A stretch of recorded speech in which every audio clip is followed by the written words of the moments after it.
So here we have the Volkswagen Tiguan on a 17 plate. I'm going to start off by showing you around the outside of the car, and then we'll hop in and run through some controls on the inside of it. From the outside, you can see it's a 5-door car with alloy wheels. We're going to start off inside the boot area first of all.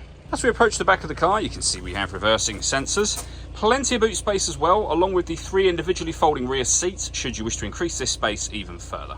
Okay, so we're just going to work our way back around to the front of the car, and then we'll hop in and run through some controls on the inside of it. But now that we've done a full circle, you can see it's in fantastic condition the whole way round. Just briefly before we climb in, I think it's well worth seeing the interior from this exterior point of view. There's plenty to run through on the dashboard, so let's hop in and we'll do that now. Okay, now that we're inside the car, we're going to start with the dials. Over on the left-hand side, we have the rev counter. We have the coolant temperature gauge, and on the right-hand side, the speedometer and fuel gauge. In the center, you can see we have a digital readout for the speedometer, and beneath that, the total miles for this car. They are 80,741. You can change information displayed in that central section. There's many different menus you can pick from, and within each of those menus, you then have various different pieces of information. So lots of different things you can customize these dials with. If we back out to the steering wheel, the buttons I was using just a second ago are here. We have stereo controls, phone controls over that side as well. Stereo controls continue on the left-hand side along with cruise control. Once you set cruise control, hit this button here. This car is able to maintain its own distance between itself and the car in front, both speeding up and slowing down automatically, depending on the car in front speed. And then over in the center, we have the main touchscreen for the car. You have a few physical buttons down the right and left-hand sides, but once you've entered a certain menu, it all becomes touchscreen. You can see there we have DAB, FM and AM radio. If you listen to your own music, plenty of options there as well. And they include Bluetooth audio. So not only can you make and receive phone calls, you can also stream your music wirelessly once you've paired your phone, which is done by hitting Find Telephone and following the instructions on screen from there.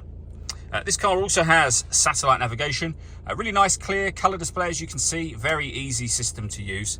And then working our way down from that, we have the dual zone climate control. So you can adjust the passenger temperature, the driver temperature, you can increase and decrease the fan speed, you can determine what direction you'd like the air to be distributed in.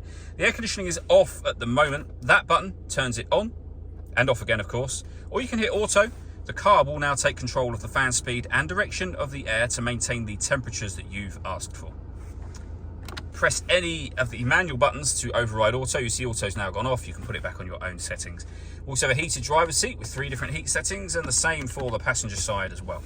Underneath that, we have the USB input, auxiliary input, a 12-volt charging socket, the 6-speed manual gearbox, electronic handbrake with auto hold function. And then over this side, you can turn your parking sensors on and off, and this button turns off the stop and start. This car is designed to cut out when it's stationary in traffic to save you fuel. That system is off when this light shows. The last thing I wanted to mention is the panoramic glass roof. So first of all, we have a sun blind that you can open up. That opens all the way to the back of the rear seats, and you can leave it like this, and obviously as you can see, that lets in a huge amount of extra light to the cabin area. But on this car, you can open this front section as well. It's a full sliding sunroof, as you can see, and again, once that's fully open, the sunroof area is huge.